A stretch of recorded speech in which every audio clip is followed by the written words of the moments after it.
Part 1. Chapter 1. From the Gavin County Sun-Tribune, May 3, 2008. Reporter Angela Dash. The scene in the Garvin High School cafeteria, known as the Commons, is being described as grim by investigators who are working to identify the victims of a shooting spree that erupted Friday morning. "We have teams in there going over every detail," says Sergeant Pam Marone. "We're getting a pretty clear picture of what went on yesterday morning. It hasn't been easy. Even some of our veteran officers got pretty shaken up when they walked in there. It's such a tragedy." The shooting, which began just as students were preparing for their first class, left at least 6 students dead and countless others wounded. Valerie Leftman, 16, was the last victim shot before Nick LaVille, the alleged shooter, reportedly turned the gun on himself. Hit in the thigh at close range, Leftman required extensive surgery to repair her wounds. Representatives at Garvin County General list her in critical condition. "There was a lot of blood," an EMT told reporters on the scene. "He must have hit her artery just right." "She's very lucky," the ER nurse on duty confirmed. "She's got a good chance of surviving, but we're being really careful, especially since so many people want to talk to her." Reports by witnesses at the scene of the shooting vary, some claiming Leftman was a victim, others saying she was a hero, still others alleging she was involved in a plan with LaVille to shoot and kill students whom they disliked. According to Jane Keller, a student who witnessed the shooting, the shot to Leftman appeared to be accidental. "It looked like she tripped and fell into him or something, but I couldn't tell for sure," Keller told reporters at the scene. "All I know is it was all over real quick after that, and when she fell on him, it gave some people a chance to run away." But police are questioning whether the shot that took down Leftman was an accident or a double suicide gone AWOL. Early reports indicate that Leftman and LaVille had discussed suicide in some detail, and some sources close to the couple suggest they talked about homicide as well, leaving police wondering if there is more to the Garvin High shooting than originally thought. "They talked about death a lot," says Mason Markham, a close friend of both Leftman and LaVille. "Nick talked about it more than Valerie, but yeah, Valerie talked about it too. We all thought they were just playing some game, but I guess it was for real. I can't believe they were serious. I mean, I was just talking to Nick like 3 hours ago, and he never said anything.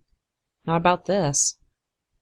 Whether Leftman's wounds were intentional or accidental, there is little doubt in the minds of the police that Nick LaVille intended to commit suicide after massacring nearly half a dozen Garvin High students.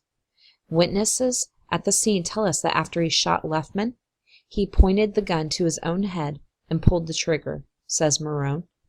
LaVille was pronounced dead at the scene. "It was a relief," says Keller. "Some kids actually cheered, which I think is kind of wrong, but I guess I can understand why they did it. It was really scary." Leftman's participation in the shooting is under investigation with Garvin County Police. Leftman's family could not be reached for comment, and police will only divulge that they're very interested in speaking with her at this time.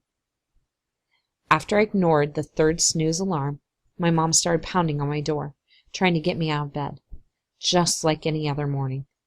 Only this morning wasn't just any other morning. This was a morning I was supposed to pick myself up and get on with my life. But I guess with moms, old habits die hard. If the snooze alarm doesn't do the trick, you start pounding and yelling, whatever kind of morning it is." Instead of just yelling at me, though, she started getting that scared, quavery sound in her voice that she'd had so often lately, the one that said she wasn't sure if I was just being difficult or if she should be ready to call 911. "Valerie," she kept pleading, "you have to get up now. The school is being very lenient letting you back in. Don't blow it your first day back." Like I would be happy about going back to school, about stepping back into those haunted halls, into the Commons, where the world as I knew it had crashed to an end last May. Like I haven't been having nightmares about that place every single night and waking up sweaty, crying, totally relieved to be in my room again where things were safe. The school couldn't decide if I was a hero or villain, and I guess I couldn't blame them. I was having a hard time deciding that myself. Was I the bad guy who set into motion the plan to mow down half my school? Or the hero who sacrificed herself to end the killing? Some days I felt like both. Some days I felt like neither. It was all so complicated. The school board did try to hold some ceremony for me early in the summer, which was crazy. I didn't mean to be a hero. I wasn't even thinking when I jumped in between Nick and Jessica. It's certainly not like I thought, here's my chance to save the girl who used to laugh at me and call me Sister Death, and get myself shot in the process. By all accounts, it was a heroic thing to do, but in my case, well, nobody was really sure. I refused to go to the ceremony, told Mom my leg was hurting too much and I needed some sleep, and besides, it was a stupid idea anyway. It was just like the school, I told her, to do something totally lame like that. I wouldn't go to something so dumb if you paid me, I said. But the truth was, I was scared of going to the ceremony. I was scared of facing all those people, afraid they'd all believe everything they'd read about me in the newspaper and seen about me on TV. That I'd been a murderer. That I'd see it in their eyes. You should have committed suicide just like him. Even if they didn't say it out loud. Or worse, that they'd make me out to be someone brave and selfless, which would only make me feel more awful than I already did, given that was my boyfriend who killed all those kids. And apparently, I made him think I wanted them dead too. Not to mention I was the idiot who had no idea that the guy I loved was going to shoot up the school, even though he basically told me so, like every day. But every time I opened my mouth to tell Mom those things, all that came out was, it's so lame. I wouldn't go to something so dumb if you paid me. Guess old habits die hard for everyone. Mr. Angerson, the principal, ended up coming to our house that night instead. He sat at my kitchen table and talked to my mom about, I don't know, God, destiny, trauma, whatever. Waiting around, I'm sure, for me to come out of my room and smile and tell him how proud I was of my school and how I was more than happy to serve as a human sacrifice for Miss Perfect Jessica Campbell. Maybe he was waiting for me to apologize too, which I would do if I could figure out how. But so far, I hadn't come up with words big enough for something this hard. When Mr. Angerson was in the kitchen waiting for me, I turned up my music and crawled deeper in my sheets and let him sit there. I never came out, not even when my mom started pounding on the door, begging in company voice for me to be polite and come downstairs. Valerie, please, she hissed, opening the door a crack and poking her head into my room. I didn't answer. I pulled the sheets over my head instead. It's not that I didn't want to do it. It's that I just couldn't. But Mom would never understand that.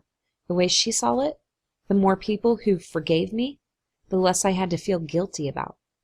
The way I saw it, it was just the opposite. After a while, I saw headlights reflecting off my bedroom window. I sat up and looked into the driveway. Mr. Angerson was pulling away. A few minutes later, Mom knocked on my door again. What? I said. She opened the door and came in, looking all tentative like a baby deer or something. Her face was all red and splotchy, and her nose was seriously plugged up. She was holding this dorky medal in her hand, along with a letter of thanks from the school district. They don't blame you, she said. They want you to know that. They want you to come back. They're very appreciative of what you did. She shoved the medal and letter into my hands. I glanced at the letter and noticed that only about 10 teachers had signed it. Noticed that, of course, Mr. Klein wasn't one of them. For about the millionth time since the shooting, I felt an enormous pang of guilt. Klein was exactly the kind of teacher who would have signed that letter. But he couldn't, because he was dead. We stared at each other for a minute. I knew my mom was looking for some sort of gratitude from me, some sense that if the school was moving on, maybe I could too. Maybe we all could. Yeah, Mom, I said. I handed the medal and letter back to her. That's, great. I tried to muster up a smile to reassure her, but found that I couldn't do it. What if I didn't want to move on just yet? What if that medal reminded me that the guy I trusted most in this world shot people, shot me, shot himself? Why couldn't she see that accepting the school's thanks in that light was painful to me? Like gratitude would be the only possible emotion I could feel now. Gratitude that I'd lived. Gratitude that I'd been forgiven. Gratitude that they recognized that I'd saved the lives of other Garvin students. The truth was, most days I couldn't feel grateful no matter how hard I tried. Most days I couldn't even pinpoint how I felt. Sometimes sad, sometimes relieved, sometimes confused, sometimes misunderstood, and a lot of times angry. And what's worse, I didn't know who I was angry at the most. Myself, Nick, my parents, the school, the whole world. And then there was the anger that felt the worst of all. Anger at the student who died. Val, she said, her eyes pleading. No, really, I said, it's cool. I'm just really tired is all, Mom. Really, my leg. I pushed my head deeper into my pillow and folded myself into the blankets again. Mom bowed her head and left the room, stooped. I knew she would try to get Dr. Healer all worked up over my reaction at her next visit. I could imagine him sitting in his chair. So, Val, we should probably talk about that medal. I know Mom later put the medal and letter away in a keepsake box with all the other kid junk she collected over the years. Kindergarten artwork, 7th grade report cards, a letter from the school thanking me for stopping a school shooting. To Mom, somehow all those things would fit together. That's Mom's way of showing her stubborn hope. Her hope that someday I'll be fine again. Although she probably can't remember the last time I was fine.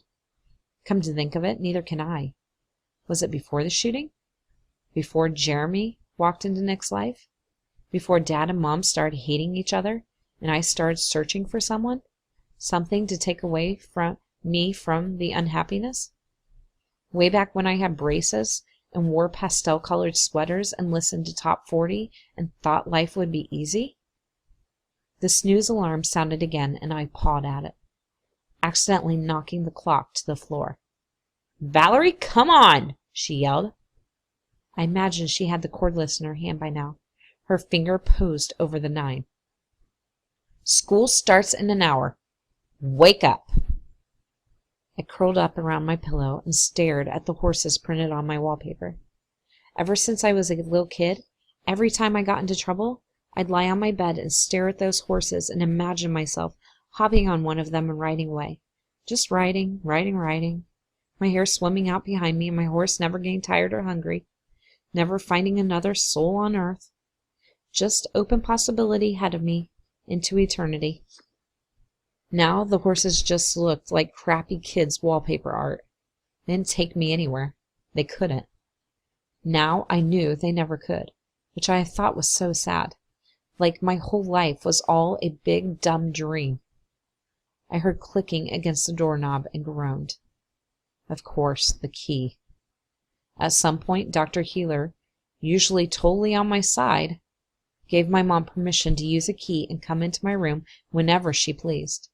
Just in case, as a precaution, There was that whole suicide issue, So now, anytime I didn't answer her knock, she'd just come right in anyway, the cordless in her hand, just in case she walked in and I was lying in a pool of razor blades and blood on my daisy-shaped throw rug.